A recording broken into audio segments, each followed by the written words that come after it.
Jūsu ierīcē nepieciešams remonts? Mēs piedāvājam bezmaksas diagnostiku. Mēs paņemam un piegādājam tieši pie jūsu durvīm bez zvaniem vai braukšanas. Pirms remonta nosūtām piedāvājumu un turpinām tikai ar jūsu apstiprinājumu. Vienkārši pārskatāmi un profesionāli. Saite aprakstā.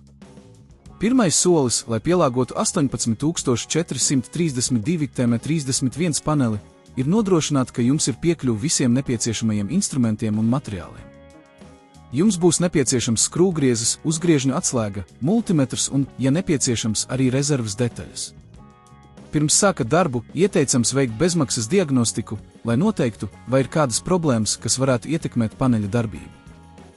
Otrs solis ir izslēgt elektrību un pārliecināties, ka panelis ir atvienots no strāvas avota.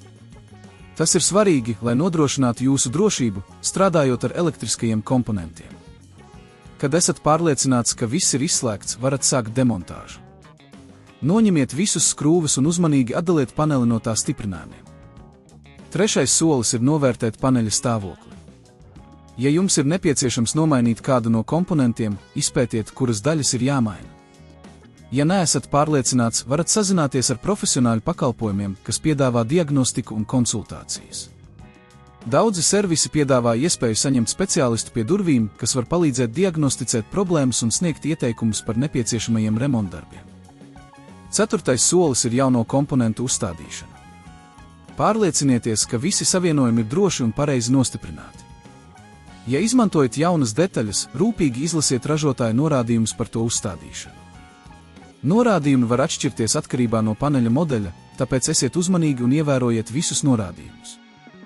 Piektais solis ir pārbaudīt visus savienojumus un komponentus, pirms atkārtot pievienojat paneli strāvas avotam. Izmantojiet multimetru, lai pārbaudītu, vai visi elektriskie savienojumi ir pareizi un vai nav izsavienojumi. Tas ir būtiski, lai nodrošinātu paneļa pareizu darbību un izvairītos no turpmākām problēmām. Sestais solis ir paneļa uzstādīšana atpakaļ.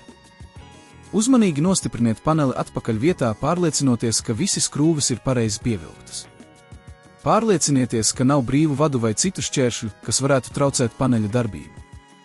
Septītais solis ir elektrības pievienošana un paneļa pārbaude. Ieslēdziet strāvu un pārbaudiet, vai panelis darbojas pareizi. Ja viss ir kārtībā, jūs esat veiksmīgi pielāgojis 18432 TM31 paneli. Ja ir kādas problēmas, vēlreiz pārbaudiet visus savienojumus un komponentus vai sazinieties ar profesionāļiem, lai saņemtu papildu atbalstu. Atcerieties, ka ir svarīgi regulāri veikt diagnostiku un uzturēšanu, lai nodrošinātu paneļa ilgstošu un efektīvu darbību. Jūsu ierīcē nepieciešams remonts? Mēs piedāvājam bezmaksas diagnostiku. Mēs paņemam un piegādājam tieši pie jūsu durvīm bez zvaniem vai braukšanas. Pirms remonta nosūtām piedāvājumu un turpinām tikai ar jūsu apstiprinājumu. Vienkārši pārskatāmi un profesionāli. Saite aprakstā.